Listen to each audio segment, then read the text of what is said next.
Welcome back to the Dynasty Football Key. Hey, thank you everybody for jumping in here with us. And today I got a very special guest.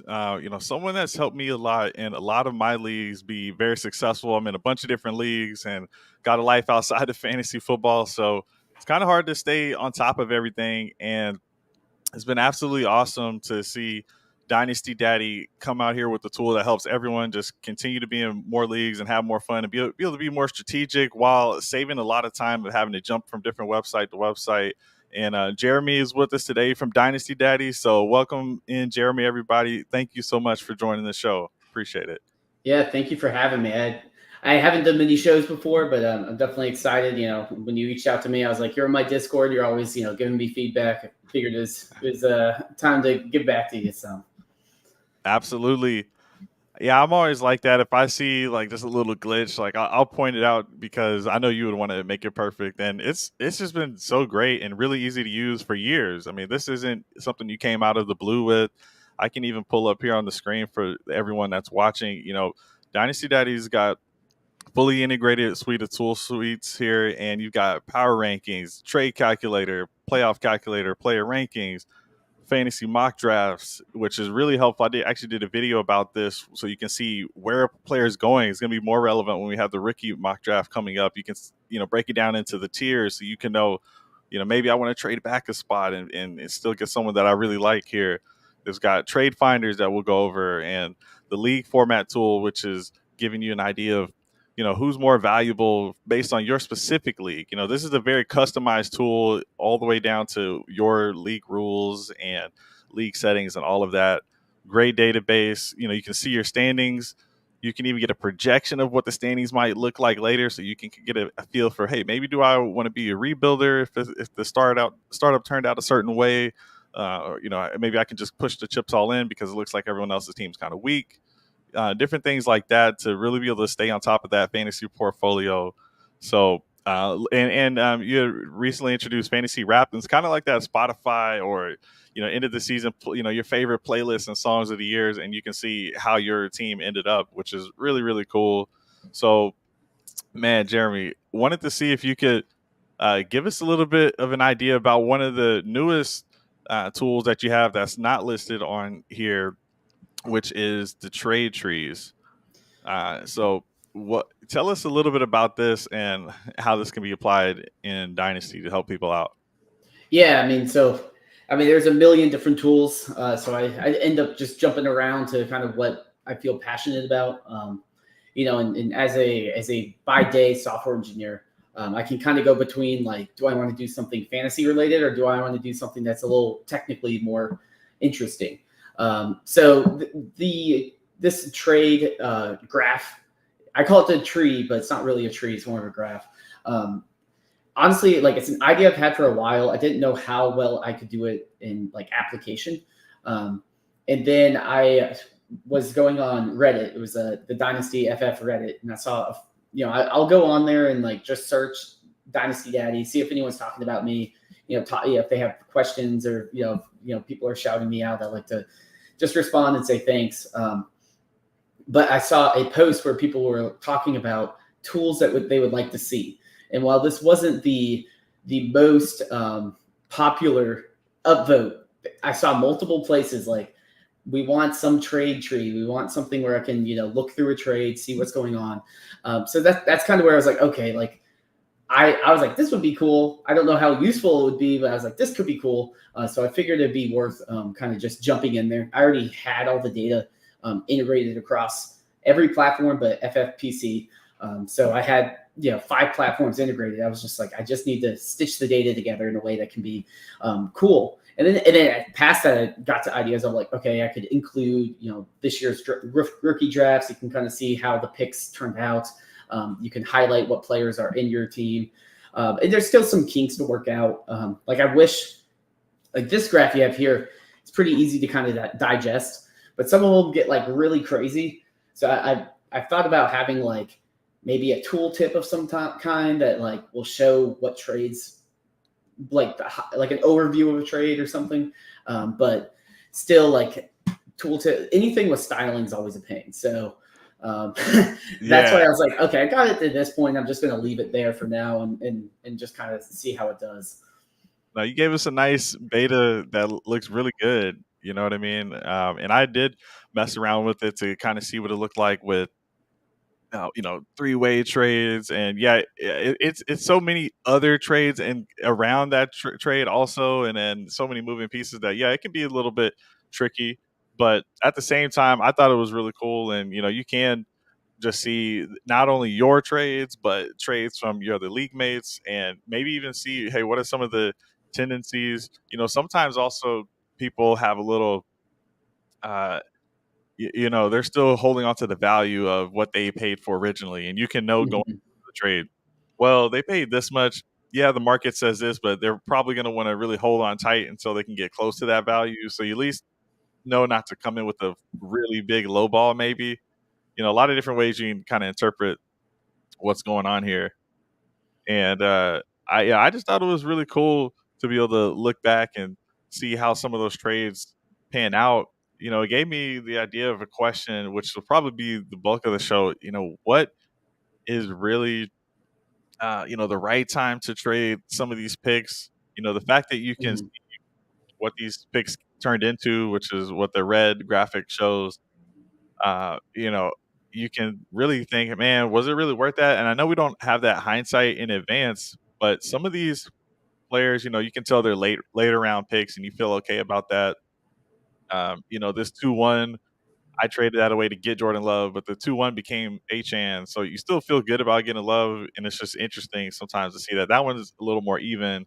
Sometimes Mhm. a piece where it turns into a rookie that's a highly valued pick because maybe you didn't think they were going to be the 103 because of draft position. So for you, when do you typically feel like is the right range to be trading away picks? And I pulled up this graphic Mhm.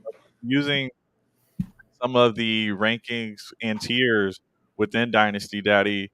You can check it out on the mock draft page, and you just filter and sort by rookies, and you can see, hey, we've got a top tier of two. We've got another couple guys that are pretty well liked, and it's based on this league format, which is Superflex. It's really kind of a top seven here, and then it's we're depending on draft capital for JJ McCarthy. It does seem like Brian Thomas Jr. is one of those other receivers that are likely to be first round draft picks. And we've got other receivers behind there in the first round that are likely to be first round draft picks. And for the quarterbacks, it just really is going to depend on their landing spot. But I would, for me, I had been thinking, all right, if it's 108, I can trade out of that. But it does seem like 108 is becoming more valuable. And even the 1-9, because Brian Thomas, I'm working on the Phenom finder, and I've got really a good eye on what Brian Thomas Jr.'s athleticism looks like and what he's doing on the field. Yeah, this is a guy who could be really nice. So, at what point would you maybe even regret trading away one of these picks for like a 2025 first? Which is why I have some of these future years, so it's not fully blind if you were to Mhm. trade away. But you could assume if you trade 109 for a random 2025 first, would you feel comfortable trading that 109 for a random future pick? Or would it be the 110 where that next tier starts for you? Yeah, so I mean, I think for me personally, the 110 is where I easily feel comfortable. Like if anyone's sending me any 25 first, unless if there's like a super team or something, I feel fine just re-rolling. Just because even midseason I'll have the flexibility, which I just lets me sleep easy. Whereas like if I take a pick and it's because I at the 110 through like you can see on the tiers. I mean, at 110 to 207 are all players within somewhat similar value range. So it's like I know one of them will at least be good, but it's like I don't know which one.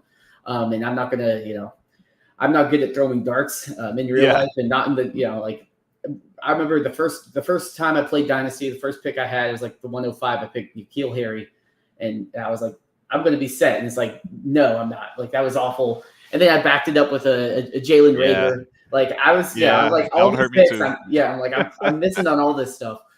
So I think especially if I can take, like I believe in one of my leagues, I traded the 110 for a future 25 first, and I also traded a 25 second in a 301, and I got Rashid Rice and Ty Chandler back. Where it's like, okay, like, so it's like, to me, it's like my goal was I flipped that first, got that the 25 first, and then you just add Rashid Rice for a couple, a second and a third.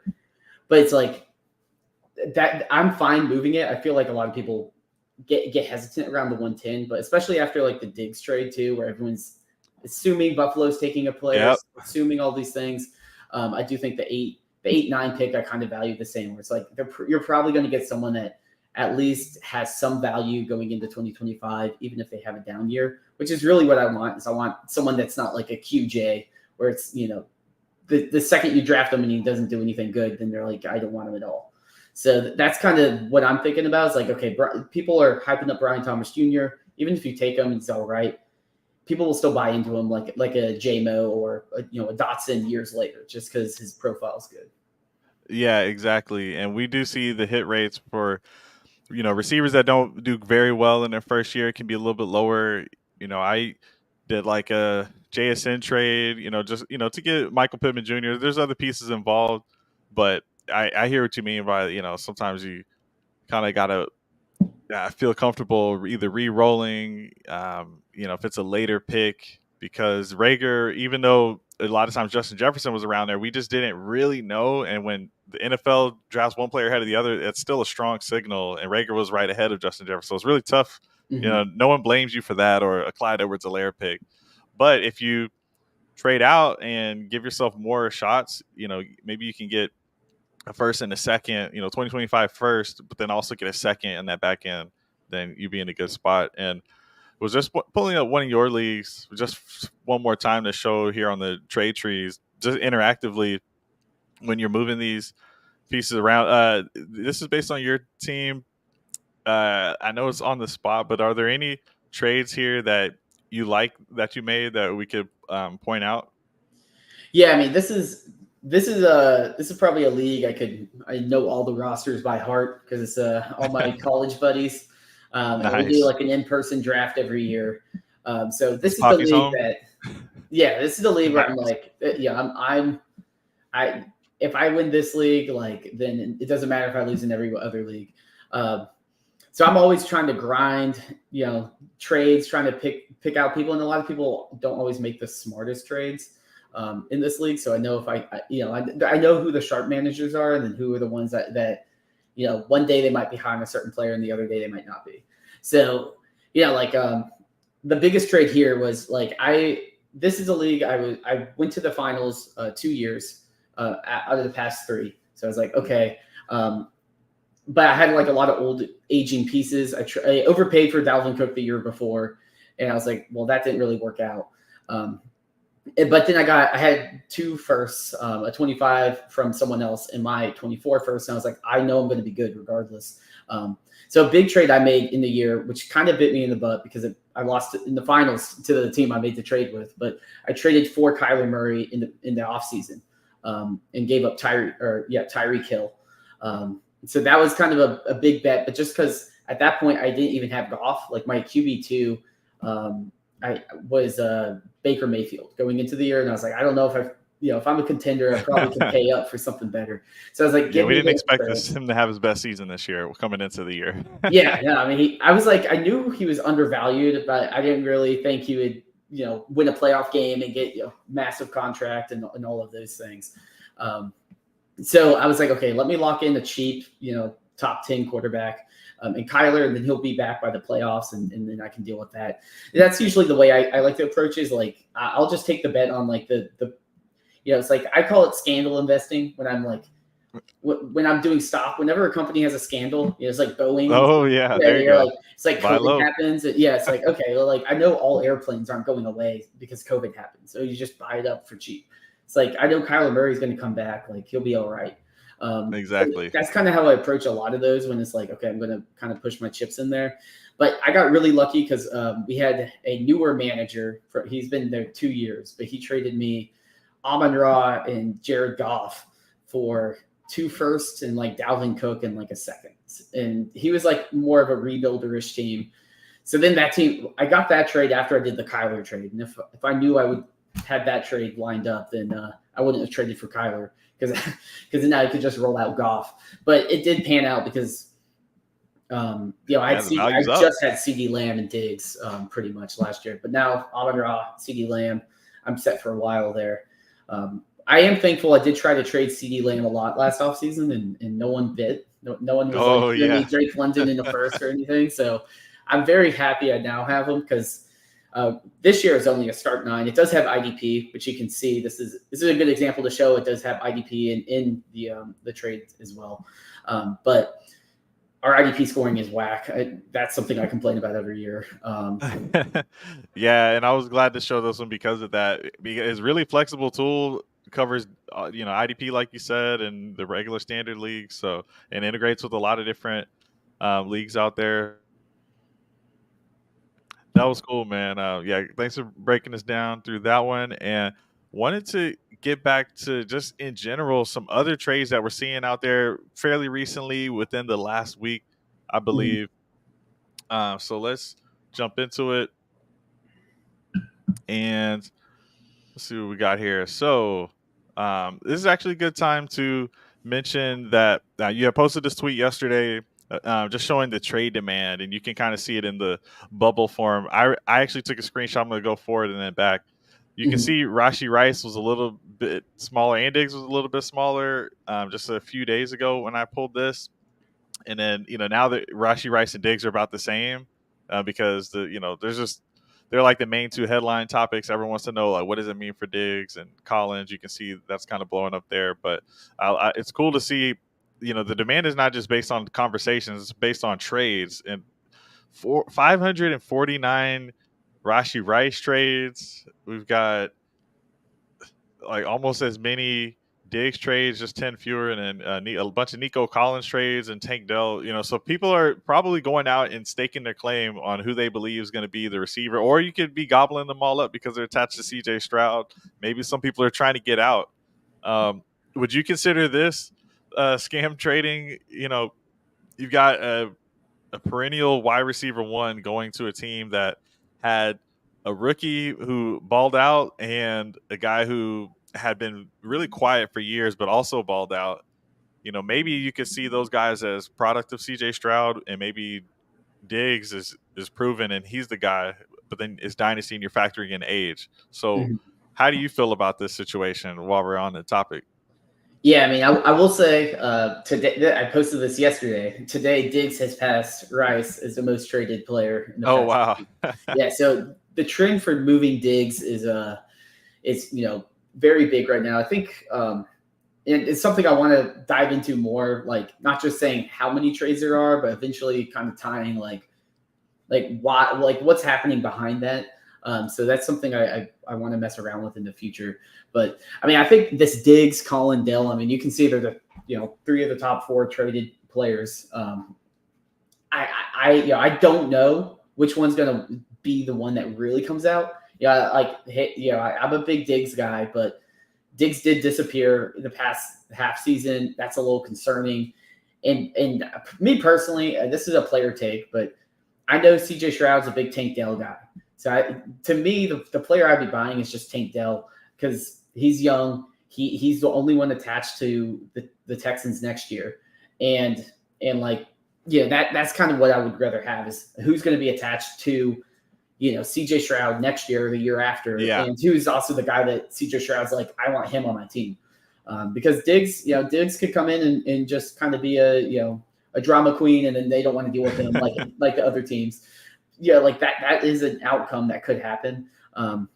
But I don't think Diggs is washed. I just think that situation got weird. And as a Panthers fan, watching Joe Brady offense is can also be very inconsistent. So yeah. So you're a Panthers fan. That's what's up.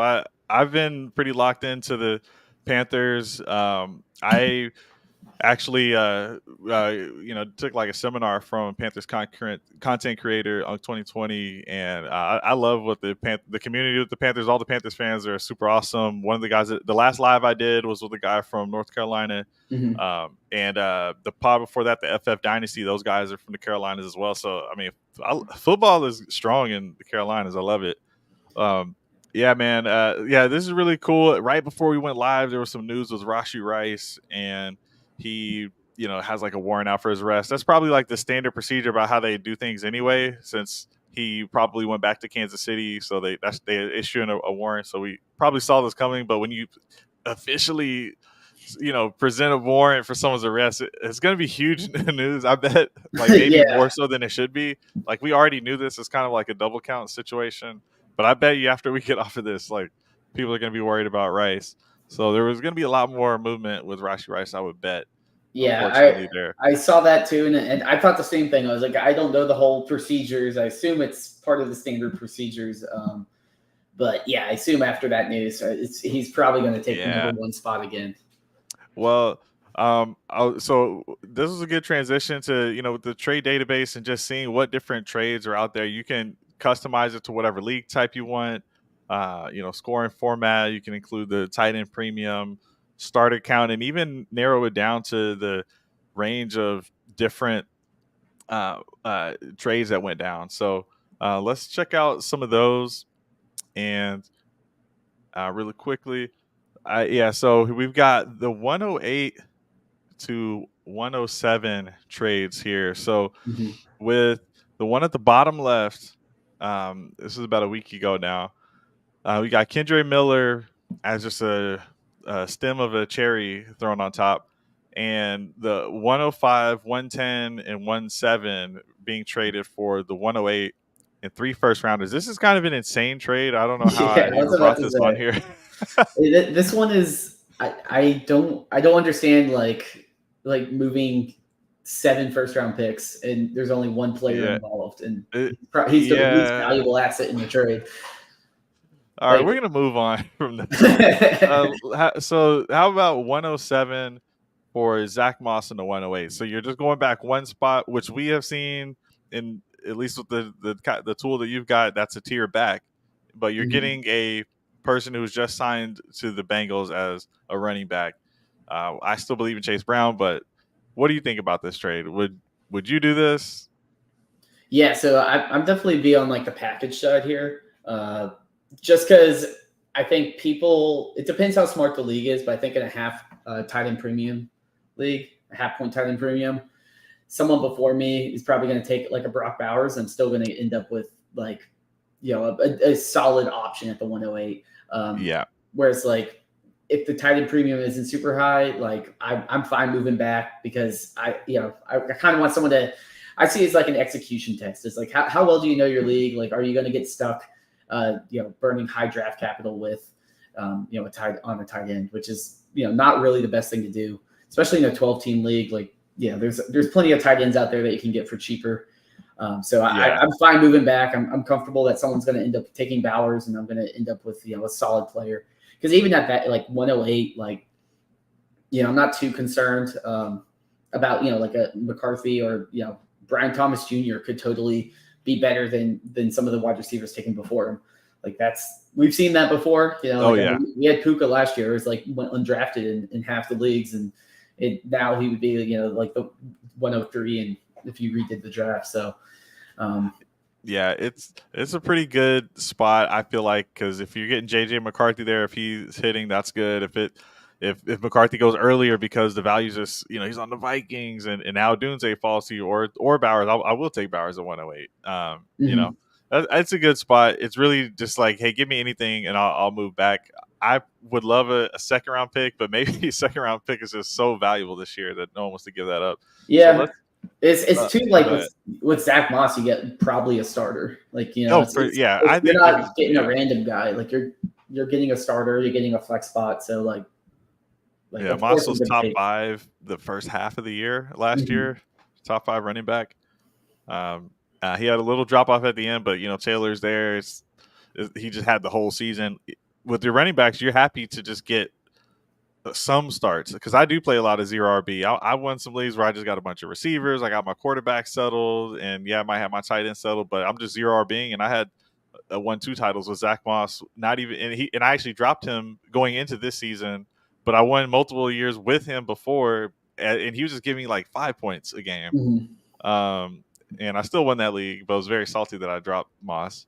Anyway, here we got 108 going to the 1-1. So a little more juicy, trying to go all the way up Yeah. from. And I picked the 108 because it seemed like a different tier, but it seems like people are getting a lot more into the 108 now. So, Mhm. maybe we need to push this back in the future. But, you're getting to give up the 101, you're giving up 101 in Justin Fields, and you're acquiring Tua Tagovailoa, second round pick in 2025, the 108 and the 212 late second round pick there. So you're getting 2 seconds, 108, and Tua starting quarterback for Justin Fields, who's a backup with upside to start in the future, and the 101. So, it's a 2 QB league, so probably Caleb Williams, maybe go Marv.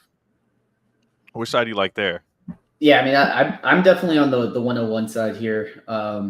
Just because, I mean, I think imagine if you're trading Tua in a first, you're probably locking in a quarterback, and then on top of that, you get Justin Fields back, who like will certainly get another start sometime. Might not be next year, might be the year after, but yeah, I mean, I'm definitely taking the upside, especially in a 12-team start nine. Like, I don't need all these 2 12s. Like, you're not going to Yeah. hit on anything there. And guys, that's one of the reasons this is awesome.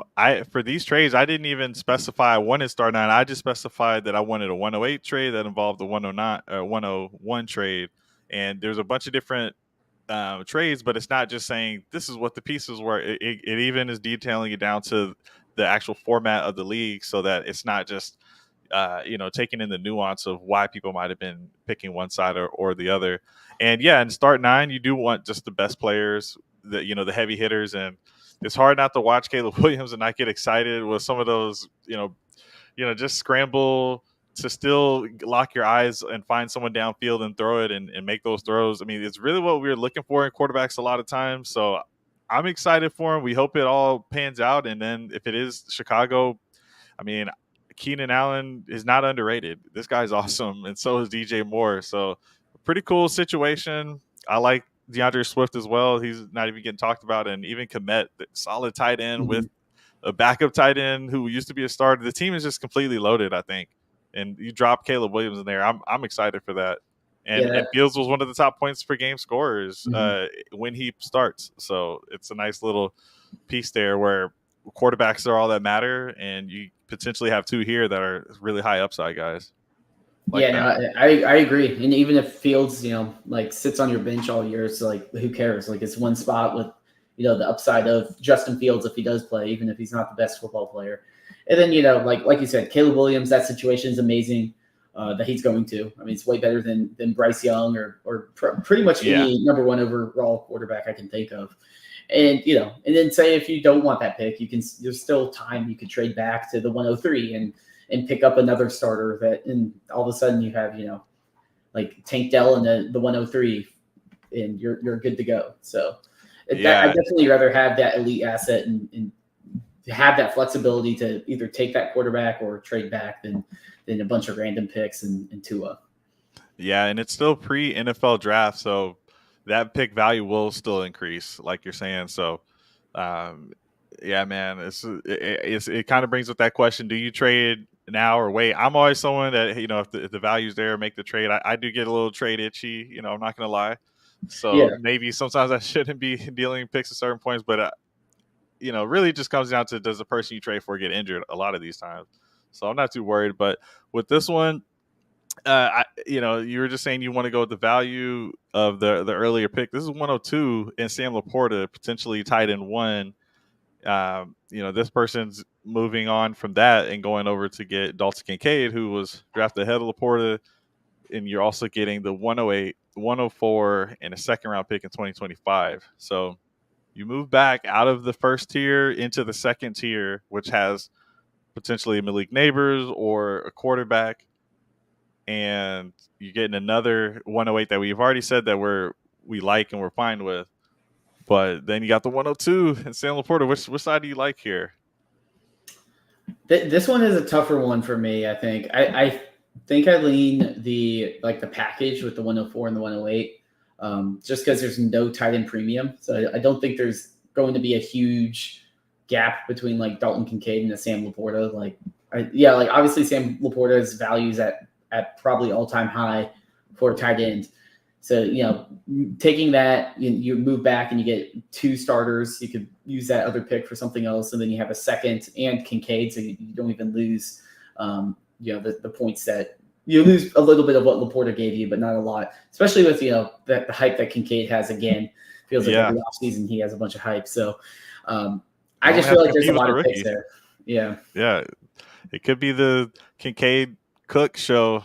We have no idea what the Buffalo is going to do, but is a rookie really going to step in and make it so Kincaid can have a good year? It's just getting the 4 pieces on that right side, and one of them only being 2 picks back from the 102, and the tight end is you're maybe going back from the tight end 1 in some people's eyes down to Kincaid, who's at worst, I don't know, tight end 4, 5.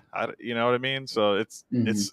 it's someone who's really loves Laporta in the 102, which I get it. You want Marv, but you could be getting Malik Neighbors and a Odunze there and a Kincaid, which could be pretty Yeah. nasty. I mean, it's also something too of like maybe they need a quarterback and they're like, I can't go up to the 101 and get Caleb. And I don't, like, I feel bad taking like a Drake May or Jaden Daniels at 102 when Marv is there. So like, I'm just trying to play the value game and at least get something because I'm Yeah. going to go quarterback regardless. I think more context with the team would, you understand what's going on here. But Yeah, for sure. We don't have the rosters, but really this early, I'm not gonna lie to anybody. I don't know how to evaluate which quarterback's going to be amazing in the future and all of that stuff. That's one thing that I've been asking a lot of different film evaluators who I've been working with this year, and yeah, I mean that's just so tough. So I'm not going to pretend like, oh yeah, May and Daniels are going to be these super hits, and that's kind of like what you're saying earlier about trying to get those earlier picks to just get what you feel really confident in. Otherwise, let me take a bunch of different shots on them. well, yeah, And I mean, it's something too with like CJ Stroud last year. Everyone was like, oh, he yeah, stinks. Yeah, like he was going 106, yeah, he's going behind a 105. bunch of other people, and it's like like no one's going to take like Drake May might be the best quarterback in the class. Like I'm not going to put money on that, but he might be, and he's probably going to be available at like the 106 or something. So Yeah, and it's one here in the third section. In the middle on the left, we've got 108 going to 105. I crammed in like 3 of these. I don't know what I was thinking, but I think this one was on the other page, that first one on the left, yeah, because it's that was so the insane. crazy So we'll one. skip that one. And Romeo Dobbs 105 for Deebo Samuels and 108. Yeah, I think Yeah. that's 108. Yeah, so that one, it's like, do you want that 105 tier, or are you fine with Bowers plus Samuel? Like you're either getting a Bowers or Dunze plus a Samuel, or I'm not personally putting a lot of value on Dubes because of I like a lot of the guys there, and I just think he might not crack my lineup. Mhm. Now it's start 10, but that's not a big difference versus start 9. I probably need like start 11 to be just wanting that, and it's an even 2-for-2 pick, so you're not really gaining anything. So I don't know. I still like Debo. It's kind of like a dynasty move for maybe someone's moving away from the age from Mhm. Debo and just trying to get the younger pieces. How Yeah, I do you mean, feel about this one? I'm not the biggest like Dobbs guy or Dubes, but I'd probably still take the higher pick just because I think I have a more reasonable shot to getting up to like a Rome or someone that's like a difference maker. Whereas like Debo to me is like it's like a worse version of it's probably like a Hollywood version, like Hollywood Brown. Where it's like he's Yeah, just stuck on your team. You're not going to really get any. Like you can sell him for like a second if you're lucky. that's true. Yeah, Like it's hard to move. yeah, especially if I'm rebuilding. Like, just give me the asset, the 105. Then I can say, I could tack something else onto the 105, get up to the 104, 103. Whereas, like, going from the 108 to like the 102 would be very hard to do. It Yeah, kind of gives you more options there. yeah. These would be ones where I would guess the team on the right is in trying to win now mode because Debo will still Mhm. produce, and Yeah. the one below it, it's hard not to just go with the quarterback on this side. Stroud in the 108 plus 210, or AJ Brown 105, 104 in a late third. hmm Would you go Stroud there?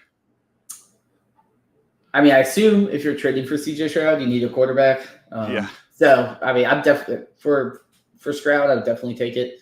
I mean, me personally, I'm not, trying to go and pay full price on CJ Stroud, um, just because his price is crazy right now. But still, I think that's a good deal for him. I mean, you get a pick back. You give up a 4 and a 5. It's not like you're giving up, a Marvin Harrison or the 101. Like, yeah, I mean, I'm I would actually just taking take a the Stroud Stroud. trade in here. Yeah, I'm definitely taking Stroud there. Yeah, and I've got a Tank Dell one here in a moment. But just to move from the 8 to the 6 spot, I've got one where someone gave Downs Fields in the 108 to get Baker Mayfield in the 106. So it's really just like that other one, just getting a starting quarterback. Like that top left one, it's kind of just getting that starting quarterback. But I think I don't see Downs as the piece that moves the needle, and I still actually like the upside of Fields. But I would say 106 just might be easier to even trade up further, or you get lucky and something falls there that you like. What side do you like of that? Yeah, I mean, I think don't know why they threw in a Bo Melton. That Yeah, I tips didn't the even mention scales. that. But I mean, honestly, it's the 106 is on the Mayfield side, right? Right. Yeah, I'm definitely taking the Baker in the higher pick side, just because, like you said, have more options with the 106, and Baker's an actual starting quarterback. So I assume if I need that, I need the starting minutes.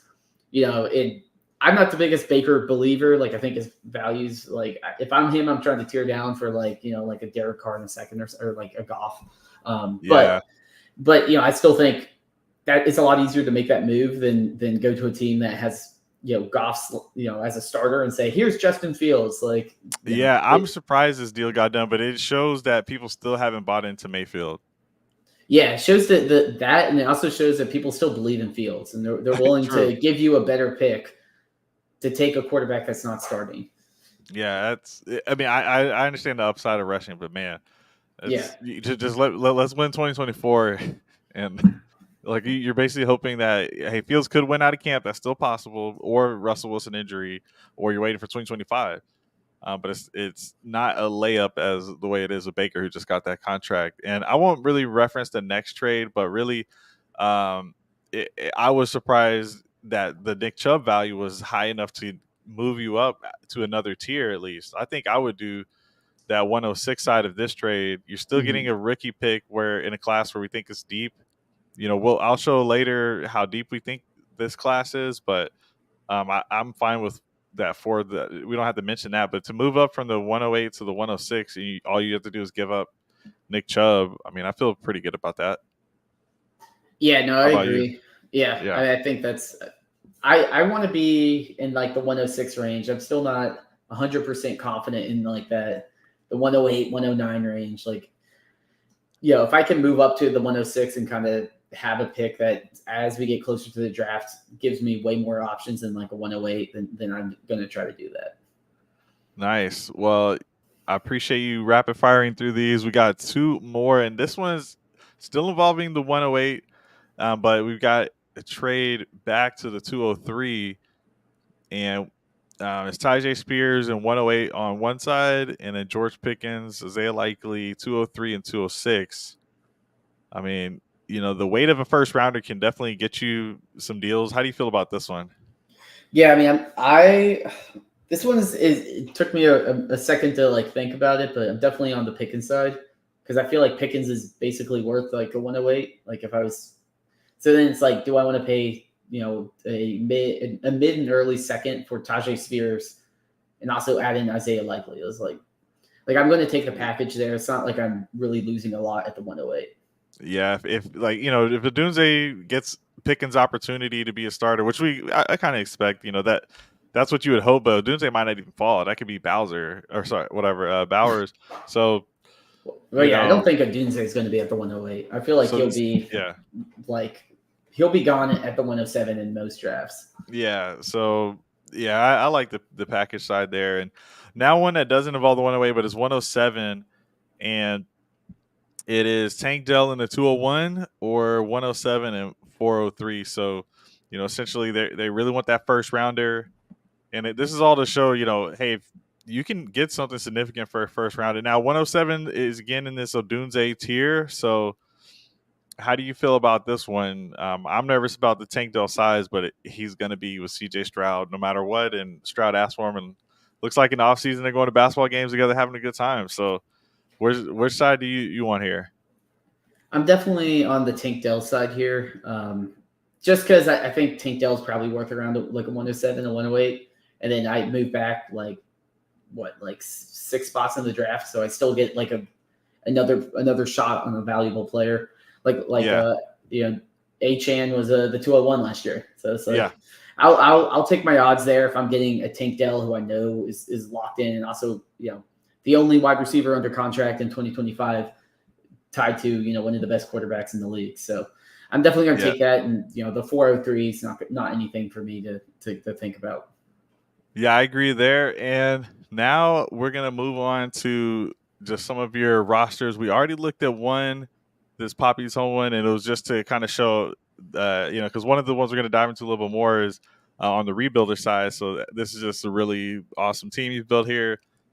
There's 3 total. This is the second one, and you've called it bye week, and you've got your elite quarterbacks, Patrick Mahomes, Anthony Richardson for the elite upside for the rushing. You're going super zero RB.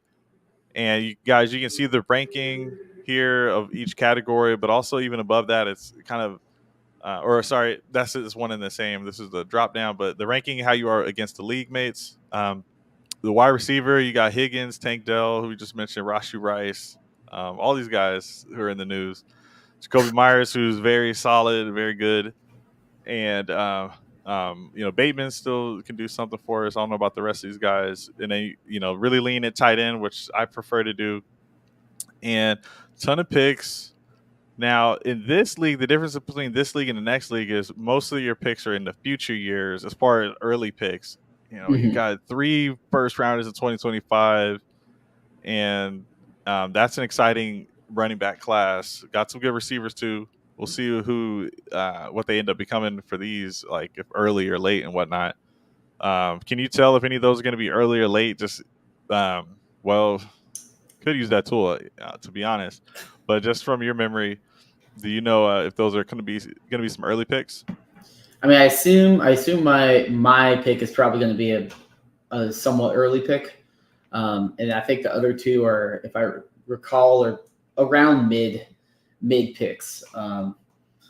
Because this is a league I took a different strategy on like my initial draft, and I think I messed up personally. Usually I try to go for kind of like a win nowy team, and then just use draft capital to kind of like patch things, and then just hope that eventually, if I am constantly sending out trades, I can find a sucker that will give me a like a bailout trade. And then I'm like, okay, cool. Now I have the Amon-Ra, Jared Goff, and now I can keep this going a little bit longer. But this one, I was like, I want to just try to like, trade up, get 2 elite quarterbacks, and then just like go full rebuild and just see how that does. Because I've never really tried that way. And I think I messed up a few places because originally I had Lamar, and I traded Lamar for like Watson plus, and then Watson like busted out. So then I traded a bunch of like old players because I had like a Hopkins. I traded a bunch of random players to get Anthony Richardson because I was like, he just got injured. He's out for the year. I was like, I'm not competing this year. Give me the scandal investment where he'll be back next year and be fine, which he is. He's a first round startup pick now. So that was kind of my strategy. And then there was a few other teams that were tanking for the top pick. So then I was like, okay, I'm just gonna, that's always tough.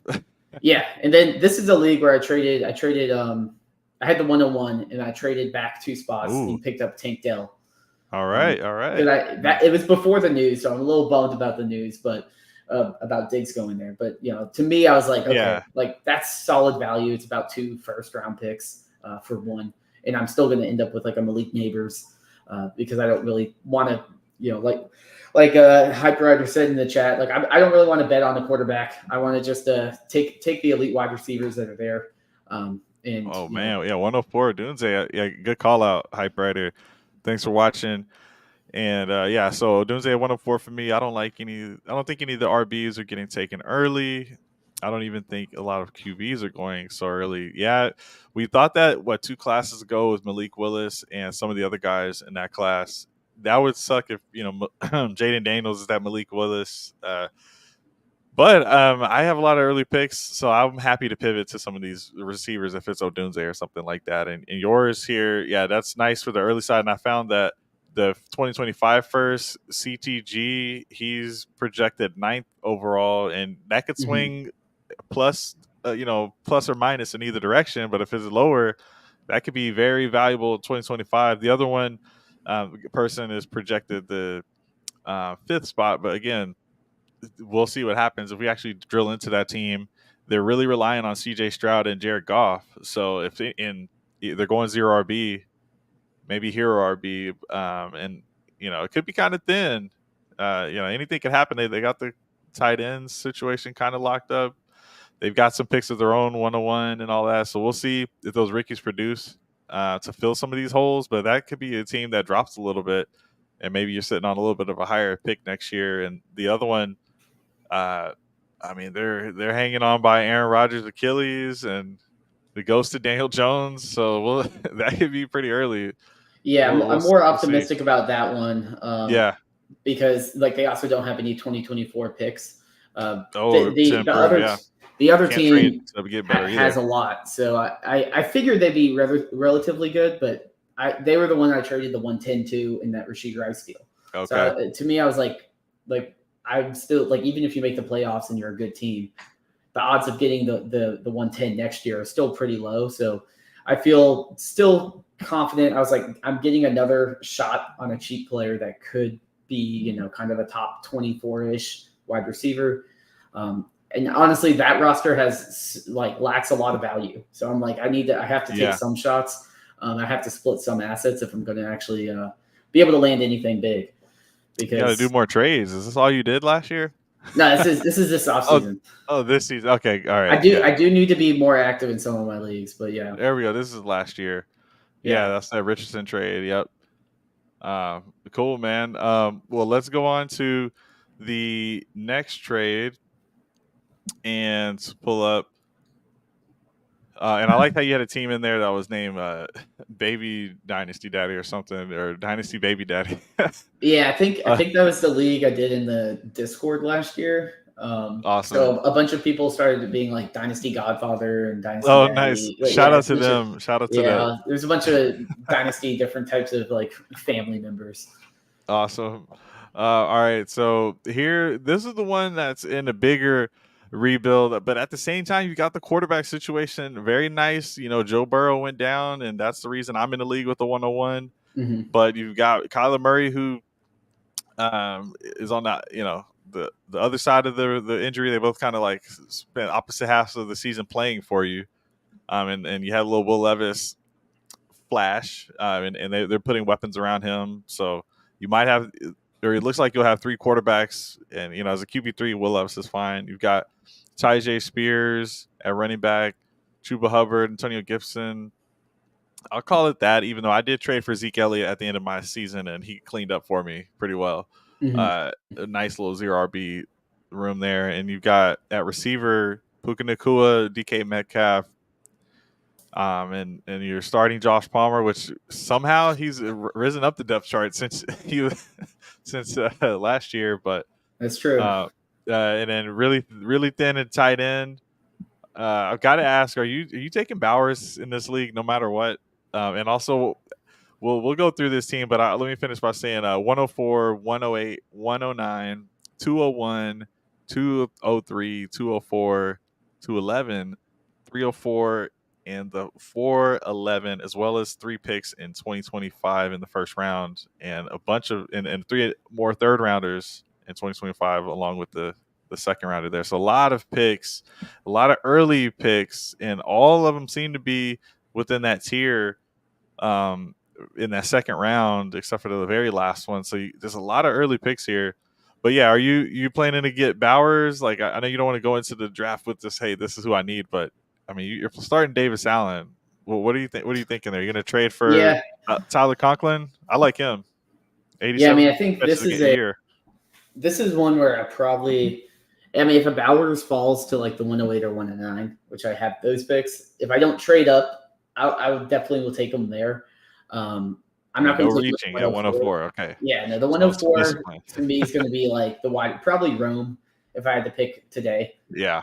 Just because I already have two top quarterbacks and kind of locking in a Metcalf, Nakua, and Rome, I would feel a lot better with that. And then I feel like a Yeah, it's lot a of nice these, big three.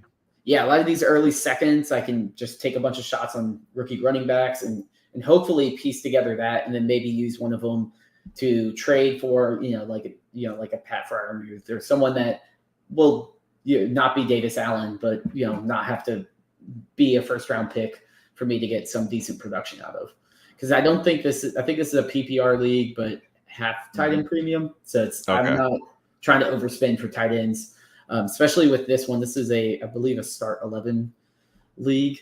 Oh, okay. Yeah, so it's just a little deeper on like who I need to start. So I got to I want to be able to capture players that are starting and kind of roll with that and not overpay for certain players. So that's one reason I have all these seconds. Yeah, I think it's going to work out nicely because last season you were starting a lot of these ancillary running backs, but now this year you'll probably have a bunch of wide receivers that you can just drop in on this team. Mm-hmm. And so before I lose my thought, I had an idea to talk to a friend about how do we make it to where we can see what your team looks like after you make a potential trade, but before you actually pull the trigger on the trade. Mm-hmm. I think you and I should race to make that feature. But wouldn't it be kind of, or not even trade, but even the draft situation to see how when you draft a rookie and then now they're inserted onto your lineup, you know what I mean? Like to visualize what that would look like, in those different draft scenarios. I feel like that would be pretty cool because here I can imagine Roma Dunze as your wide receiver 3 and imagine Brock Bowers as your tight end and probably a bunch of really cool rookies after that you're throwing into your flex. Yeah, looks like you're set up in the right way, man. I can't really improve the roster because I already can see, dude, 109, 201. First of all, 109 is probably going to be like, you'll probably be taking a McCarthy there or something. You'll probably, I don't know. I feel like you might, you might be forced to take one of those guys, but you have so many other picks to where those can all be your flexes. Mm-hmm. Well, yeah, it's like I'll probably end up with like a Brian Thomas Jr. There you go, and like a Mitchell or a Ladd, and then like a Jonathan Brooks and like a bunch of random running backs that because I especially if I have Nakua, Rome, Metcalf as kind of like 3 auto starts I don't have to think about. It'll be nice to kind of just pick a bunch of extra running backs because I already kind of have those. And I know some of those running backs will be productive. I mean, that's just how it is. And they just don't have the top end talent of like a Bijan. But, there's certainly going to be a good second round values there. Yeah, exactly. They don't have the trade value, but they'll produce in random spots and you just want them on your team. And the way you've got it set up, in theory, you could go on a run this year. You don't have to see it right now. We can imagine you're set at receiver somehow, some way, because you already got 2 dominant guys there, and then probably Rome's going to be good. I think you can figure that part out at the receiver 3, and then quarterback set. Maybe you do make that trade for a tight end. Like I said, get a Tyler Conklin for cheap. I mean, I think he gets 80. He's literally had 87 targets like 2 years in a row, and now he's going to get Aaron Rodgers. Or there's a lot of cheap tight ends out there. But then you're also set up on the other side with the 3 third rounders in 2025 to where if you do find yourself in a situation where, okay, I'm winning some games and maybe you want to trade that a 2025 third for some running back that is now looking like a potential starter or something like that for maybe it's this year's Zach Moss or something where it's someone that popped up, like even Gus Edwards last year. If you gave a third for Gus Edwards last year, he had a 20-point game in the Super Bowl week. He was good a lot of other weeks, and now we got lucky that he's probably the starter for this season too. But even if it was just last year, paying a third for that could totally be worth it. So you got ammo on the other side to have some flexibility once you're in the season. So I'm trying to say a lot, but really I don't have a lot to say because you already did all the work, man. These some nice squads you got here. Even though this is a rebuilder, this thing is about the slingshot on the other way, and you can tell, guys, because he's even though I saw you change your name after I did all these Yes, screenshots. I did This is rebrand on his team at Sleeper. the first one here, guys. Well, yeah, this is also a team. I was like a fringe playoff team for the first 2 years. Okay. So this is like the third season, and I think I was like the 4 seed and the 5 seed, and I won a game each year. I was like, okay, like I could squint and be good, but a lot of the players I saw were getting older, and I was like, if I don't want to hold the bag on Hopkins. He was the most rostered player in the offseason. I was like, I don't want to hold the bag on him when I can start flipping players. And Joe Burrow went down. I was like, okay, that's my sign to like clear house. And I had Herbert at the time. I traded Herbert for Kyler Murray in a first. And then Okay. I traded for Puka. I think I traded a first plus something. I don't recall, but I was like, I'm just gonna kick to next year and kind of get all those picks because like the other one, like the previous one is like that one has like a lot less value, but the starters are a lot lower. So I just need to get locked in talent. Whereas this one is like I want all those second round picks because I have a bunch more spots to fill. Yeah. If Josh Palmer is the only one I can roll out, I mean, who knows? Maybe he has a high target share this year, but I don't want to try. Kind of be like this is what makes or breaks my season. Yeah, man. Well, awesome.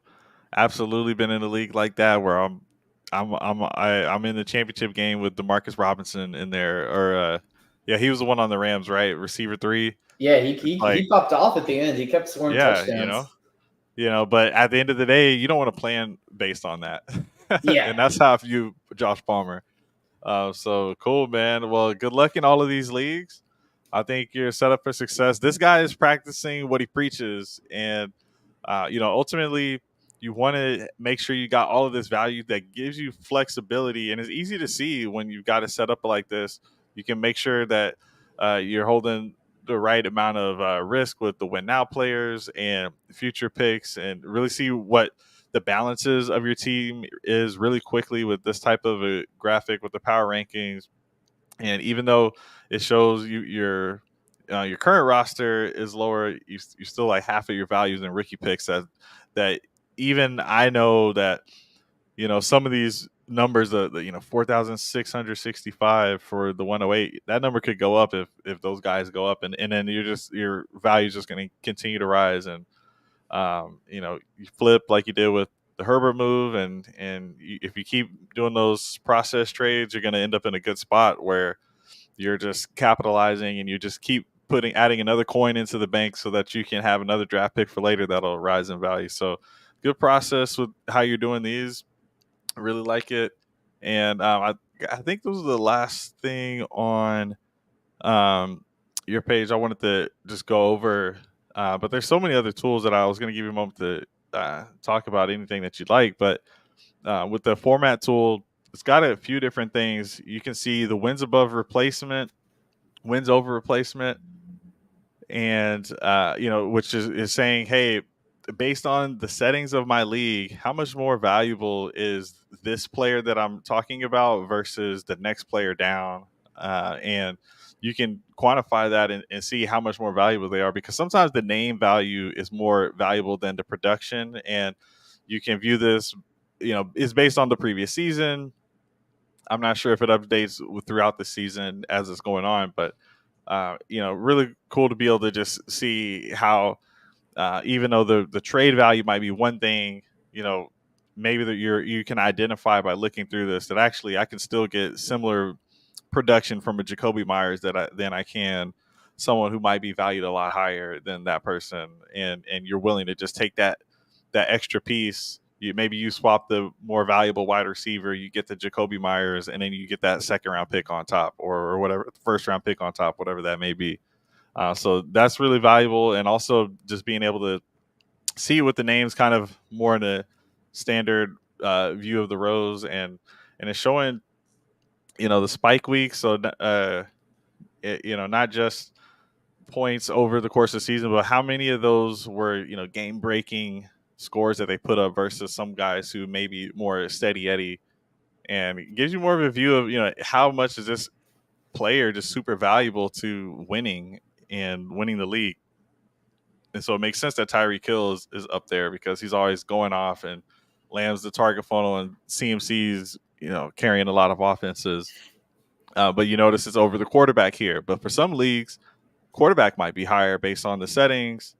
Maybe it's it's 6 points per touchdown instead of 4 points per touchdown, or you get boost for big plays, 40-yard plus throws and things like that. So no matter how your league is formatted, it can be custom and give you an idea at a glance without you having to really look at the stats side by side to be able to tell which one's better. You can really see which of these players are producing better. It's not necessarily predictive for the following season, but some of these guys are pretty consistent, like Josh Allen, who's done it 3 years in a row, and then Jalen Hurts, same situation.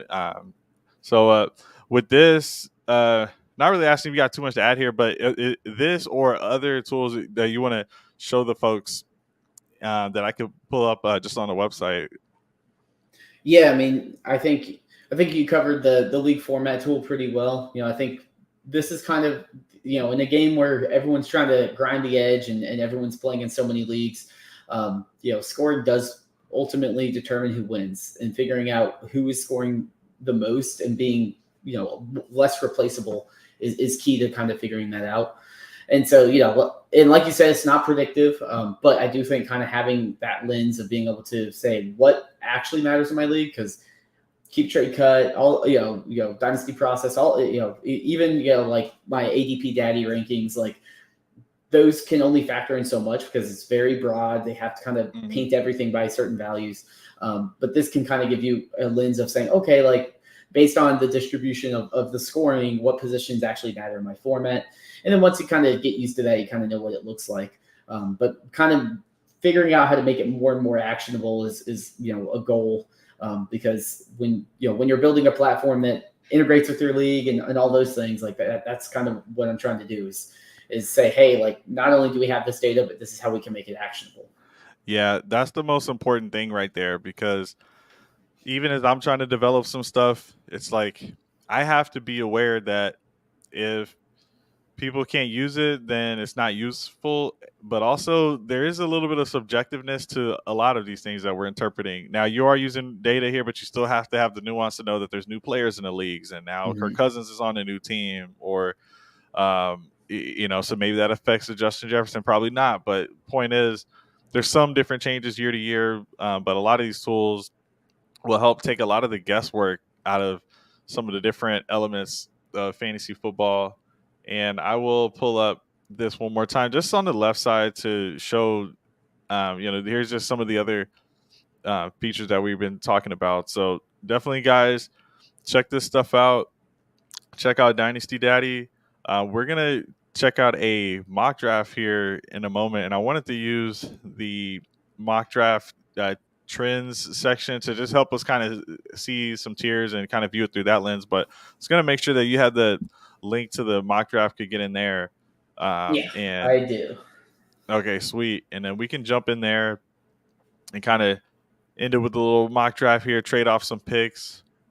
And all right, I see you in here. So I will go over to this mock draft section. And so I'm going to hit the edit button. You can do this for all players. If it's still so early where you may not have, maybe you're doing a startup and you just want to see what the veterans look like, and you guys are doing the rookies after, you can filter by that. Here we're going to do rookies only, linear, Superflex, and this is kind of the standard view you would see on Sleeper. But if you click the trends button, you can see who's been rising in recent drafts and things like that. And like a Malik Washington's rising, but like a Jacob Cowing who just stood under the the height thing, and it turned out he's very short and things like that. And I think that may be what lowered him a little bit. Can't really speak for all of these guys what's lowered them recently, but then also you got the tiers that we were just showing, and this is what I was going to try to use a little bit for this discussion, and see how again, this is based on, I'll pull that back out because here on the right side, fantasy market, this currently is on Keep Trade Cut, but you can do it based on the ADP from Dynasty Daddy, some of these other sites as well. It even does it for redraft, and you can put in your own custom settings as well. Mhm. I actually just asked since you're here, which do you prefer to use? Yeah, I mean, I think I go back and forth. I mean, I think people complain about keep trade cut a lot, and I have my issues with it. Like, I think the distribution is kind of annoying. Like, where like you get to the bottom and every player is worth like 1,000, and it's like Right. not true. That's the issue I have more with it. But I know to me, keep trade cuts like likability rankings. But I tend to go between like keep trade cut and ADP Daddy. I know the Dynasty Superflex guys, they've been talking to me, and I know they're revamping some of their rankings as well. Okay. So, and they're also adding Okay. in, Yeah, I see why the tiers are not. Okay. So yeah, well, yeah, and it's they're still people. I forget it's still April. Like April used to be like no one was even thinking about football at one point, but now it's like full blown. Like are we about to set our lineups tomorrow or something? So it's a different time. yeah, it's people will be like messaging me in the Discord, being like, "Why can't I see like next year's picks?" And I'm like, bro, the Super Bowl was 2 days ago. Yeah. Like things will take time to roll over. Like Yeah. a lot of my data providers are not me. Like I get data from elsewhere, so like they have to roll over for us to have rookies, to have things like that. So Absolutely. Well, let's get this thing started. And you've got the first pick. I'm going to go ahead and just manually enter these in for us. So, man, excited to get this thing started. Who do you think you would take here in a super flex PPR tight end premium? Just a half point bonus. It's 12 teams, mhm. and rookie draft here. So, who do you think you want to take here with the 101? Here I'm definitely. I think it's Caleb Williams, unless if I'm like sitting on like three really good quarterbacks. Um, I mean he has everything. He's sliding into an amazing offense. I mean, I think everyone already knows the situation for Caleb Williams, so it's easy to lock him in there. Yeah, I'm excited about him a lot, and I'm going to take Marvin Harrison Jr. because I do. Uh, well, first of all, I like watching him, but at the same time, a lot of the narrative I buy into a lot of times, and I get really too excited sometimes. So I have to check myself. But when I hear son of a Hall of Famer and who I've seen in the past, and it's just like I would love to be have him on my team if everything goes right. It's one of those. It's almost like a FOMO of I don't want to miss out on this guy if I'm sitting here at the 102. Um, and I do love the explosion from a Malik Neighbors, but Harrison, he looks really good out there, and I like the size 6'3". Good weight, good hands, very smooth. So I just don't feel like I can go wrong with Marvin Harrison right here. Yeah, no, I mean, I think that's the first two picks are kind of chalk, and I think too with Marvin Harrison, I think he'll land like in like an Arizona situation. Like he'll probably land somewhere that's like I don't think he'll end up in New England where there's no QB. That might impact his value, but I think people are hoping he'll land in a good situation with a big quarterback. So yeah, I agree with that. Yeah, Plus his yeah, name, like he's already what I think most fantasy markets on my site, he's already like wide receiver 5, like behind yeah. Amon Amongst Ra. all the Like, other receivers, yep. yeah, like even if he comes out and has a JSN year, he's still going to be worth a first plus. Like, there's a lot of insulation there. Yeah, and also on here you can change the third round reversal. I'm going to pull up a full draft. Marvin Harrison Jr. is going at the 112, and Caleb Mhm. Williams is going at the 111. So two first round startup pick players here, and this would have him as wide receiver 5, behind Amon Ross St. Brown, who I love, and ahead of Puka Nakua, your boy, at wide receiver 6, who's in the middle of the second round. So he's got to do better than Puka, who had well, first off, for dynasty value, he doesn't have to have a Puka season. That's not how dynasty value works. But when you're drafting him ahead, you're basically saying he needs to produce year one for me to be a competing roster. Otherwise, maybe you're not competing. I'm not too sure. We don't have to make that assessment. But point is, you're still getting a really good player in this top tier of players on the back end of that draft. And the question I had, the reason I brought this up is because you can see on both pages the value that they currently are at 7,600. I've been Mhm. wondering, because because last year, I'm in the same spot, and you draft a player, and then almost as soon as they go from a pick, the 112, or let's say it's the 102. I feel like the 102 value is listed as less than than Marvin Harrison Jr. or some, actually sometimes it's higher because of just the value of not having the player already picked. You know what I mean? Like the Caleb Williams 101, I believe 101 is worth more than Caleb Williams himself because people get to choose who they want. Yeah, Is the that right? flexibility. Yeah, Yeah. on my site, I don't scrape the individual values.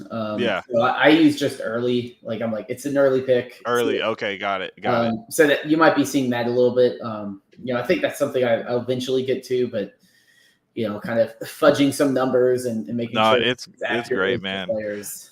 It's just like I can tell sometimes those Ricky picks. I think when I'm looking at my power rankings, my team's probably a little more valuable if it's 101 or Mhm. whatever it might be once Yeah, it becomes that actual player. But still, Caleb Williams could get hurt before the draft, right? But the pick can't, type of thing. yeah.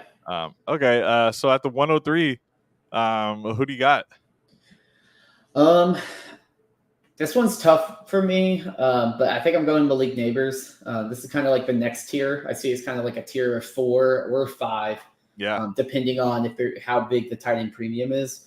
But I'm just going to take Malik Neighbors. I think he's pretty much safe in terms of if he comes out and has like a JSN year, you're going to still be able to get a first for him. Like he's insulated and he's probably going to crush. I mean, he's already like, I think wide receiver 12 on most fantasy markets. So, I mean, he's already up there. Like people are already valuing him really high. well, I'm going to on purpose steal your strategy because I want to see your explanation of the player that I'm not going to now take. So I'm going to take Roma Dunze here at the 104. And man, this guy is incredible. I love seeing Matt Harmon's reception perception, all green route running. But, the measurables were fine. Like for someone of his size to be in the 4.4s, I was good with that. And dude looks good. He's catching everything. I love guys who can make those over the shoulder catches, like a Tyler Lockett or in a lot of these other good receivers. Penix it reminds me of that Russell Wilson type of thrower and, relying on those deep balls. And so when you show me you can do everything at any level of the field, I really like what Roma Dunze can do. And happy to get him on my team. I'm still thinking that maybe Brian Thomas Jr. can be, fantasy scoring as good as some of these guys, but I'm not sure what the full route running looks like. I'm not saying he's up here, but point is, I just feel a certain level of comfortability with Odunze, and I am sad not to take who I was going to take next. So I'll let you go and see who you take, and I'm curious to see your thoughts on this guy. Yeah, I mean, I think Dunze is probably the safest pick at the 104 as well. For the 105, I'll take JJ. No, I'm joking. Oh, I'll be honest. roll down. No. I think it's really just like a coin flip for like Daniels and May. Like if I knew how to scout quarterbacks, I'd be working in the front office somewhere. But to me, I feel like Drake May is probably the safer option. Like I feel like I'm an NC State guy, so I've watched Chapel Hill a lot. I'm not the biggest Drake May guy because he went to Chapel Hill, but the talent around Chapel Hill this year was really bad. Like they lost like Downs, like him with Downs like last year was incredible. So I feel good with him in like an actual NFL offense with NFL talent around him, and just his size. Like I think he'll probably be perfectly fine. And to me, I do think Daniels has a little bit more of a rushing upside, but like also I'm worried about some of the hits he takes. And, I read tweets about things. I'm not an expert at that, but like I said, it's a coin flip, it's like an Anthony Richardson, CJ Stroud, where it's like one of them, who do you want? Like, who do you want? Yeah. And these are not your tiers, obviously. But the community views this within a tier. And I wanted to ask about Neighbors, because when I started this process in January, I did just default to Daniels ahead of Neighbors, I've had in campus to Canton leagues for 2 years, so I'm very well aware of him. But I just love rushing upside. It's the same reason I was taking Anthony Richardson at 102, except Richardson really crushed a lot of the numbers just everywhere physically. So it's a little bit different, but still got the Heisman with Daniels. So, but your whole point is Daniels had a lot to work with, whereas Drake May really showed that he can thrive in a situation with not much, and he could be in a situation with not much. Maybe it's New England, but he could potentially still be successful in that situation, and he can run still a little bit. So don't discredit him there. And at least here in the offseason, you'd be able to swap those two players, I bet, if you wanted to, for almost laterally type of move if you wanted to change your mind, but not what we're doing here. And I'm going to take Jaden Daniels just based on that rushing side, like I said. So not too much to add. Don't want him to get those hits like you mentioned. And I think I personally like the Washington spot better for both players. I Yeah, don't me know how too. much I want to weigh that in when it all comes down to it. I do think if I can just get, even with like a Justin Fields, just give me like the people who are making that Justin Fields trade, they're kind of just hoping for a couple games that he pops off. Maybe he's starting at the end of the season. If I only get one season of Jaden Daniels and maybe he flames out, doesn't make it, or maybe he just doesn't make it through the next contract, you might still get enough fantasy production that'll make it plenty worth it. And at the 106, getting a quarterback with that kind of upside, I'm definitely taking it. Yeah, I mean, this is if this was a real draft and the first 4 picks were like that, I'm going to the 106 and saying, like, I'll trade back for it. Just give me anything, and I'll trade back. Like you throw the dart, and then I'll just take whoever you don't want. Because I see both of them. They both have high ceilings if they work out. So in a lot of these drafts, I had been having like a mock draft from the NFL. So this is still just based on projected talent or even just what we've been hearing. Because a lot of times, NFL is posting mock drafts like themselves and a lot of experts there. So you can take some of that with a grain of salt, but still, we don't need to know the real landing spots. And we have been talking about maybe Roma Dunze's at the 1-7. Well, he's not here in this draft, and a lot of times McCarthy in the mocks is much higher. But without that mock boosting him up, would you take Bowers here, or would you take JJ McCarthy with this only a little small half point addition for the tight end premium? Nothing crazy, but which way are you going here? Here I would probably not go tight end. If it would have to be a full point for me to consider it. If it's a full point or like 0.75, then I'd be like, okay, I'll take a risk on that. But I just feel like, like a Thomas or even a McCarthy is a safer option, because I can always go out and buy an Evan Ingram for like a random second. He's going to get 100 targets and, produce. And you only have to start one tight end. Whereas like a lot of you always have to start multiple wide receivers. You always have to start multiple quarterbacks now, but only one tight end in most leagues. Like there's no reason to really invest in a tight end with high first round draft capital, in my opinion, unless if you have really juice scoring or 2 tight ends. So I'd probably go if JJ McCarthy gets like top 15 is a top 15 pick. I'm just taking him just because you got draft capital. He's in a situation like, someone's going to believe in him. But if he falls to like the second round, like Will Levis, then I'm going a Brian Thomas here. But assuming a top 15, I'll take JJ. We can lock that in. All right, final answer. I know I really tried my best to lead this one. You don't have to take either of those guys. You can go Brian Thomas here. No, I'll take JJ. Right. I mean, if you hit on the quarterback, it pays back $1 million. Yeah, I'll go Brock Bowers here. I do get excited about the tight end, but I'm still almost just excited about Kyle Pitts, but the production is not there. And if you're just being a realist, like just watch Pitts on TV if you want to get excited about Pitts. But for your fantasy lineups, it was that time spent. That was a team that was still trying to figure out what they were. So that was the situation. That was obvious the whole time. Bowers, we still don't know the landing spot, so that could significantly change, especially if he goes further down the board to a team that needs him more. So I'm hoping he can fall much further than Kyle Pitts, who went at 104 in real life. To a team that's much better, maybe in the teens. He can go to a team that's more established and get a good opportunity to get some production year one. So for the 109. I'm going to go ahead and lock in Brian Thomas for you. How you feel about that? Yeah, I mean, that's definitely the last one before it just becomes this massive tier for like the next 10 picks, basically.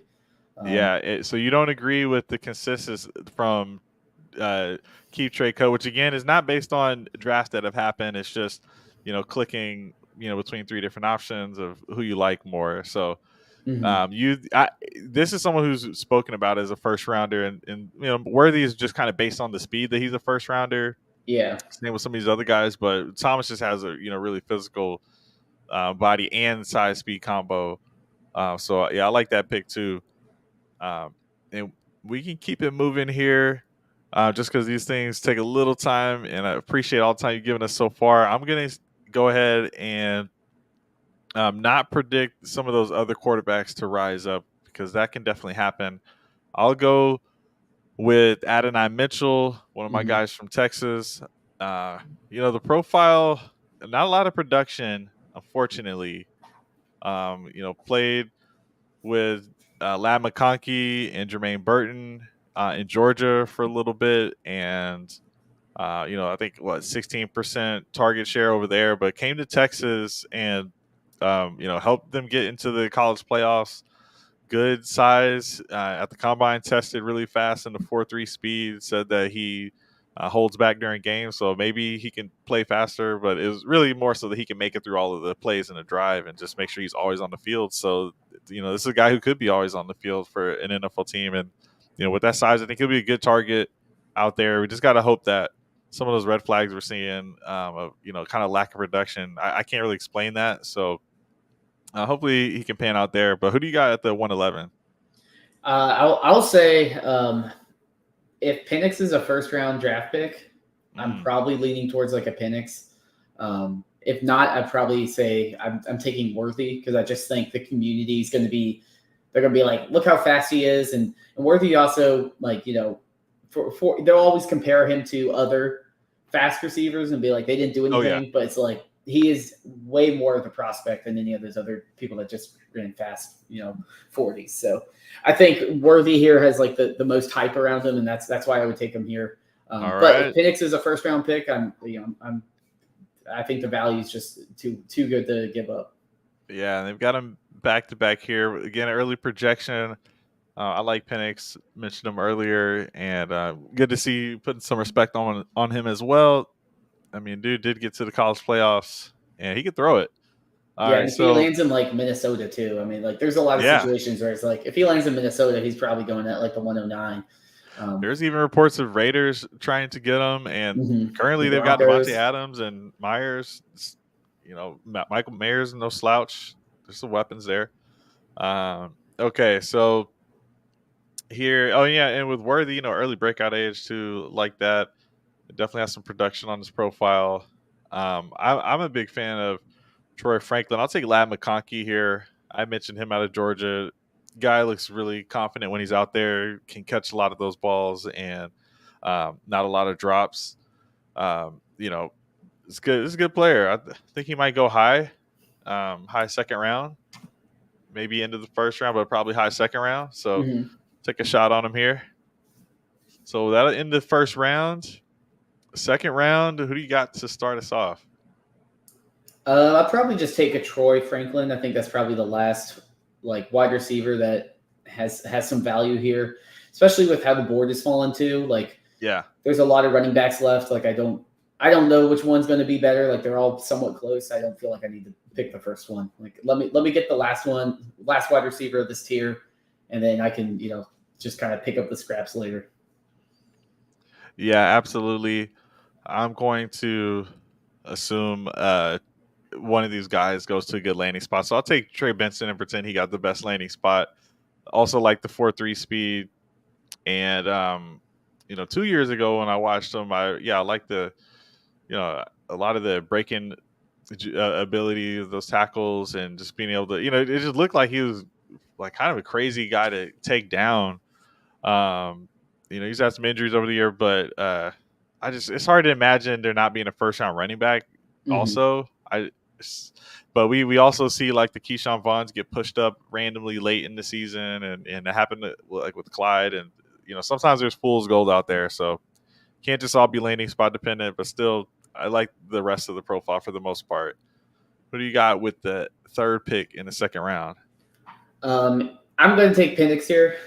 I think Nice. we already kind of talked about him, but I think even Yeah. if he's like worst case, he's like an early second round pick in the real NFL draft, and if that's the case, I'm still I think this is probably the range where it's like he could be like a Will Levis value. Where Yeah, he's this is still probably where you holding his took value. Levis Yeah. last year. Yeah, exactly. Um, okay, so let me go ahead and I think I'll go to Jalen Wright, running back out of Tennessee. Like the profile, some of the stuff I'm working on, I've got him highly rated as a phenom, and really like this guy. So yeah, Jalen Wright, come on down. Who do you got at the 5 spot in the second round? Yeah, I'm going Jonathan Brooks here. I'm not too Nice, concerned about Texas. the injury. Like, if he has a slow start, who cares? It's a second round pick. Like, if I'm getting meaningful production, which I think Jonathan Brooks will be playing meaningful minutes once he comes back 100%. So Awesome. And I'm going to keep the running back run going. I think Corum will be getting those meaningful touches immediately. And I think they'll be at the goal line. So I think he's definitely going to get a role somewhere. So I feel good this far out in April drafting a Blake Corum. mm-hmm. All right, 7th spot, second round. Who do you got? I'll The take team it. already has JJ McCarthy. Yes, I'm gonna. Oh yeah, I guess if we're going by team, I would say this is a range where I'd probably take Bo Nix just because positional value. But if Yeah, we're we're gonna not say, exactly doing that, but I did mention it just in case you wanted yeah, to, like, what would I do for this team? But it really is BPA, right? yeah. I mean, I think here, I think Keon Coleman's kind of giving QJ vibes, where it's like, even if he does good, not like prospect or anything, but like the community's down on him. So like he really has to come out and like wow people for people to be like, oh, I'm willing to go pay for Keon Coleman. So to me, I'm good with just picking up Bo Nix. I know Bo All Nix right. probably will end up in like a situation that needs a quarterback. We'll play some minutes, and I can trade him or sell once if he has like one good game. There's 4 touchdowns to DeAndre Hopkins or whatever. I like it.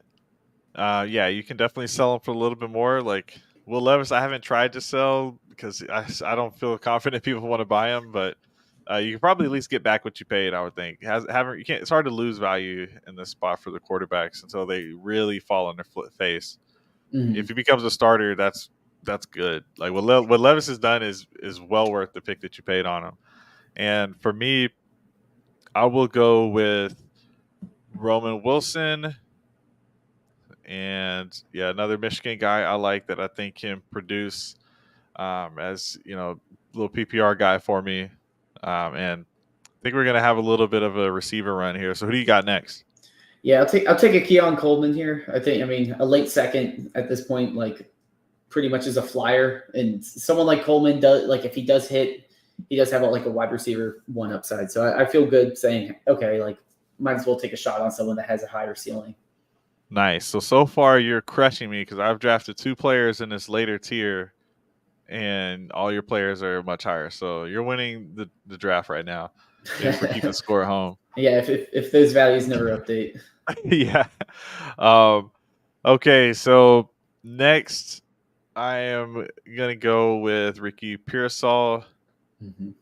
And I mean, if you've seen the highlight, and that's all you need to watch. Yeah, he's got good hands, man. So let's see where he goes. But we'll keep this thing moving. Who do you got at the 11th spot? I'll take Leggett here.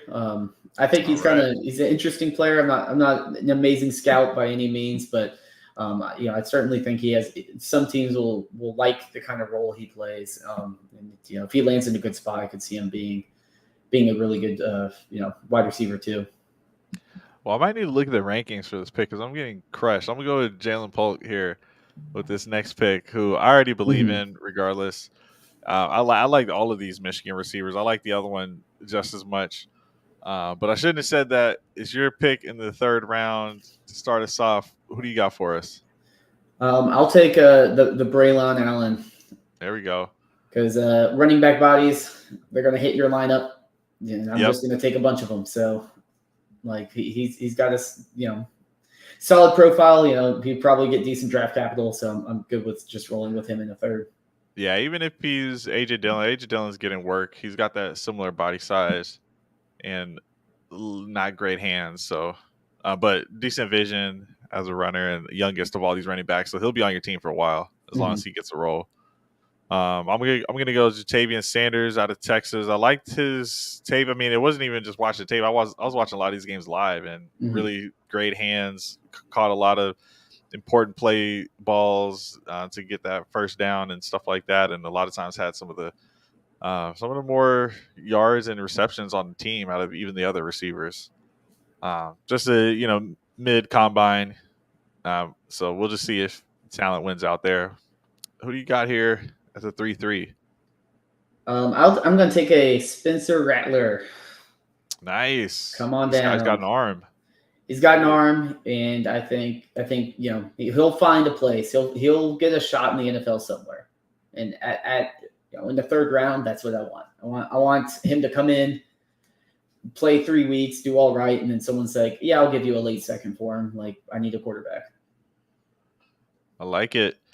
And this is sometimes where I get kind of tricked up. Like I like Marshawn Lloyd a lot, enough to take him. I like what he can do when he does get past the ball, but they just didn't use him a ton. Caleb Williams' style is more just throw it deep, but he caught the ball really well when he did get it thrown his way. But there's still just so many receivers here. I like it's just so tough in this third round to not even have drafted one at this point. So who do you got here at 3-5? Yeah, I'll take probably Estime. Yeah, I think number 2 in PFF rush grade in this past class behind Blake Corum. Yeah, he's getting a lot of hype, and if a player has hype, all he needs is a couple good weeks, and then there's a market for him. So yeah, he was. They were talking about him on the Chris Sims show today, and I think Chris Sims got him in like the top 5. And those rankings are a little wild, but that's like big media type of thing. So that type of stuff can help just in the perception, inception in the minds of the draft teams out there. Okay, so good pick. I'm going to go. I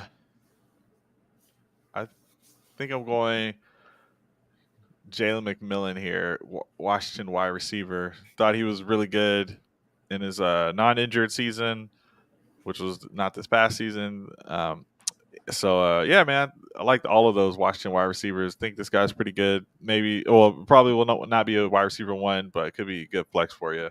Mm-hmm. I'll take a Bucky Irving here. I think it's a good value. And running back, someone's got to run the ball. So, yeah, and as we mentioned when we were looking at Dynasty Daddy's rosters earlier, his strategy is take those later running backs.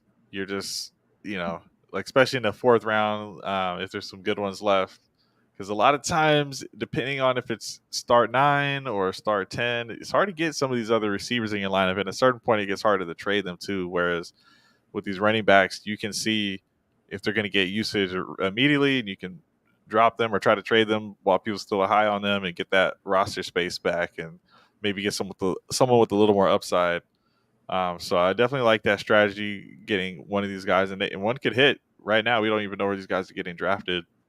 I'm going to take Malachi Corley here, the Yak King, just see what he can do at the NFL level, see if that translates. Who do you got at the 3-9? I'm someone that's watched a lot of ACC football, and I know Will Shipley can certainly play. So I'm going to take him at this range. I think he can definitely get a solid role, and crush my dreams like he did in the ACC. Yeah, he was one of the best people on that Clemson team. Clemson's taking a little bit of a step back recently. We'll see how they do this next year. Okay. I like Ray Davis, but man, I'm gonna go Javon Baker. I think that guy's got some good talent. So I feel like you're gonna go running back here. Who do you got? I'm going to change it up. I'm going Luke McCaffrey. Ooh, Give nice. me the name. Yeah. That's what all I need is the name. If he does anything, people are going to Yes, be on him. exactly. People will be like, "Oh my gosh, Christian McCaffrey's a wide receiver." It's almost how I feel about Brendan Rice. I don't Yeah. feel as great. I do like the height from Brendan Rice. And he did have a good Senior Bowl. Separations maybe not working in NFL though. I'm going to take Ray Davis to end the third round. I think he could be another good goal line back. How I feel about Blake Corum. Hmm. A little compact size. So who do you got here to start us in the fourth and final round? I'm going to take Rice for the Nice. exact same logic of All right, going back to if I'm back with playing the name. Dynasty, yeah, it's like I need the name. All right.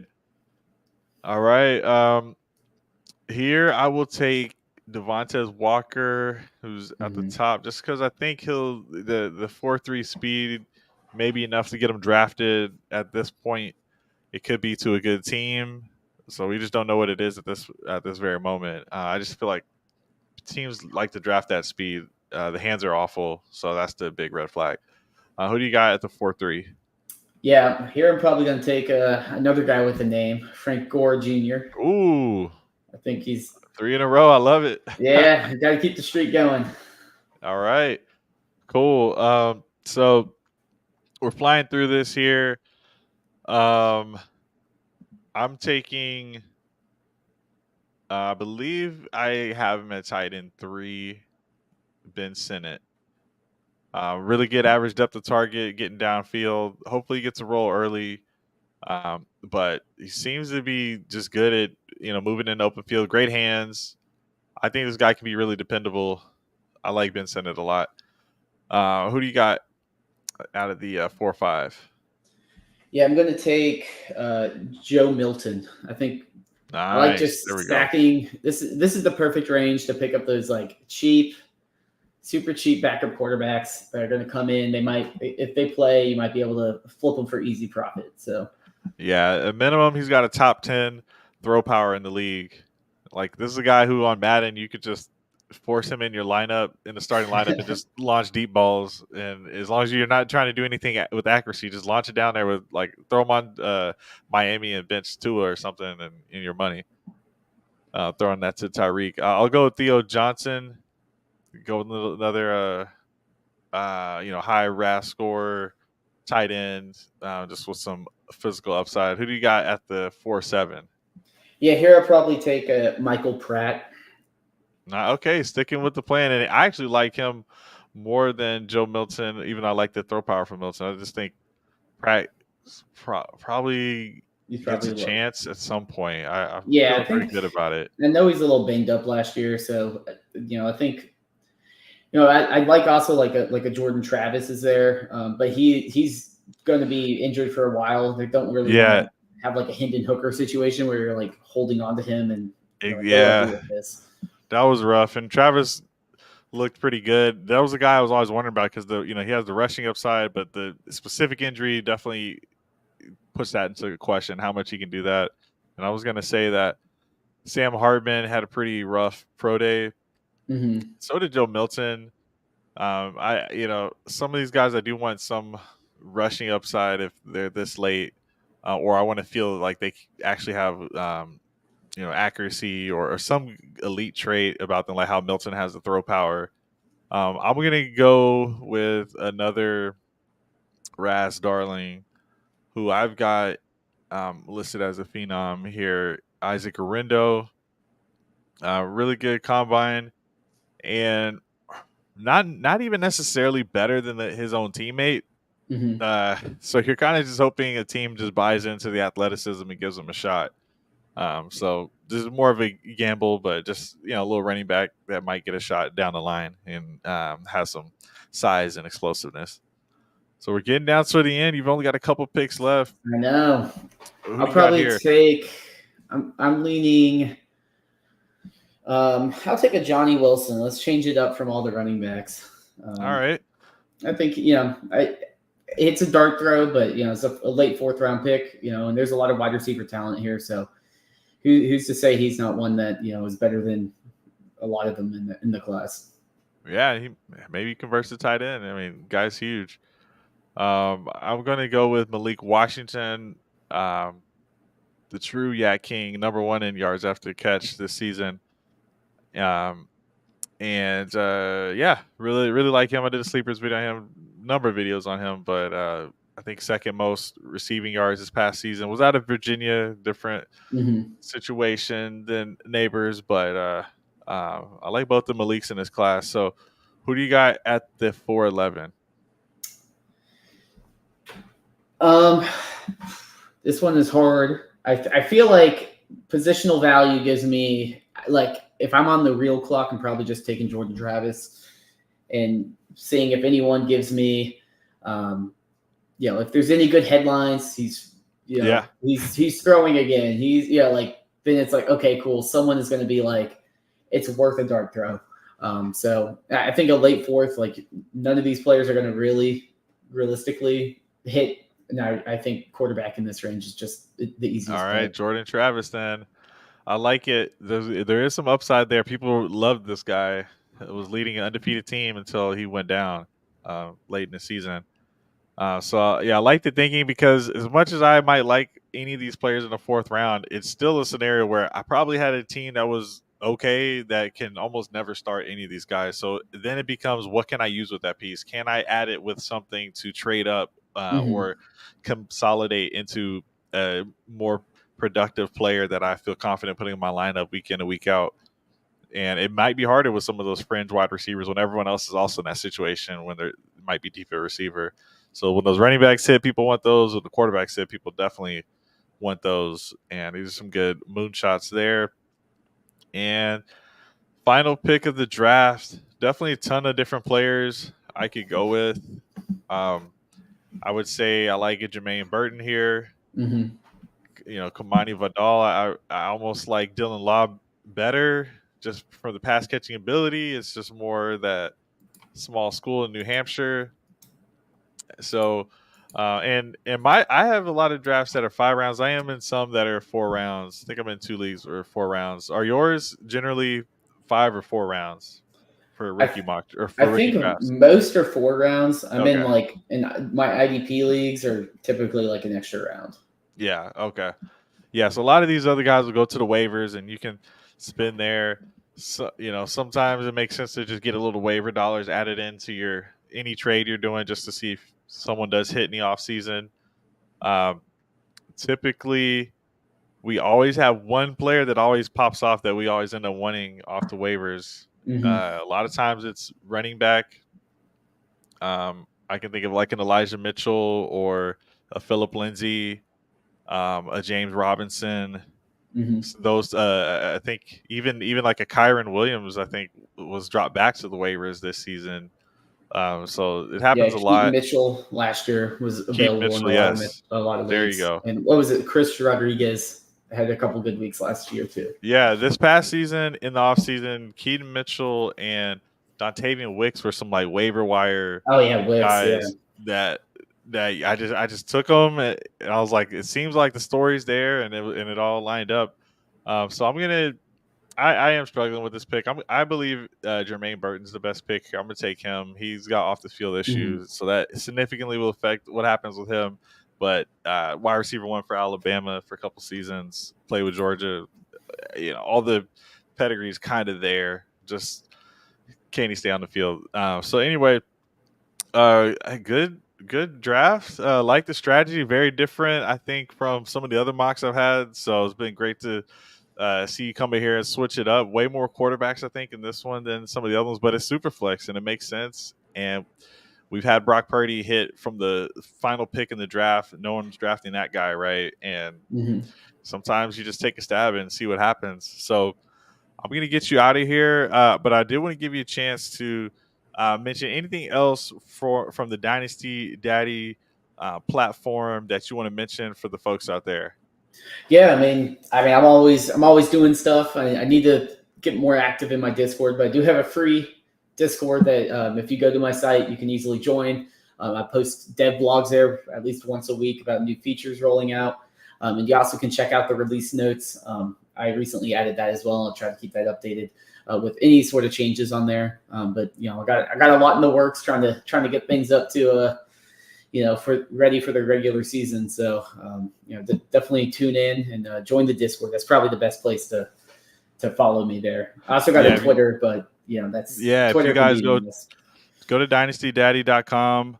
On the right side here, it shows join the Discord, it shows release notes, and also the Twitter is right here, all at one spot. So everything you do, man, is pretty neat and nice. And this is all to help you guys out. And I really appreciate you, Jeremy, coming on the show. Guys, you can follow me on Twitter at DynastyFKey and find me on YouTube and Spotify at Dynasty Football Key. Jump into the Discord, check out the Patreon. We got some new stuff that we're going to be bringing to you guys over the course of the season, and really excited for this NFL draft that's coming up. We're only, it looks like 16 days away, so it'll be Thursday. It's not a Friday. It's starting on a Thursday, the 25th. So we're just about 2 weeks away, man. I'm excited. I have most of my drafts, maybe a month or two after the real NFL draft. I've been in some that start as soon as the first pick in the real NFL draft starts. Yeah, those ones are tough. And the clock starts. Those are tough. When is the earliest that yours are starting this year? I think it's usually like the week after the draft. Okay. Nice. I like having it a little bit after, but yeah, I mean, the week after the draft, everyone is like, okay, let's go. Let's go. The hype is there for like a month, and then it dies down, and like June, July, people are just waiting for football to get back. Yes, sir. Well, I'm ready, and again, appreciate it. Thank you so much for jumping on the show. And for everyone else out there, have a good night. Good luck in your leagues. Check out dynastydaddy.com, and hope to see you in the next video.